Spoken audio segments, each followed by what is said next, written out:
आज यातनं एक संदेश निश्चितपणे जातोय की या देशामध्ये महिमा मंडन होईल तर ते छत्रपती शिवरायांच्या मंदिराचं होईल, औरंगजेबाच्या कबरीचं होणार नाही। हे देखील या निमित्ताने लक्षात घेतलं पाहिजे।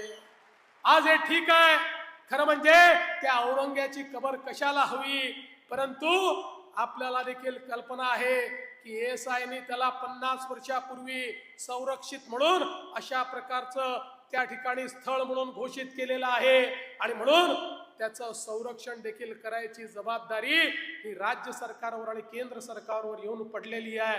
काय दुर्दैव आहे, ज्या औरंग्याने आमच्या हजारो लोकांना मारलं त्याच्याच कबरीचं संरक्षण आम्हाला करावं लागतं। पण एक वचन तुम्हाला निश्चितपणे देतो, काहीही झालं तरी या महाराष्ट्रामध्ये औरंगजेबाच्या कबरीचं महिमा मंडन होऊ देणार नाही, त्याचं उदात्तीकरण होऊ देणार नाही। त्याचं उदात्तीकरण करण्याचा कोणी प्रयत्न केला तर तो प्रयत्न त्याच ठिकाणी चिरडून टाकण्याचं काम या आम्ही केल्याशिवाय राहणार नाही।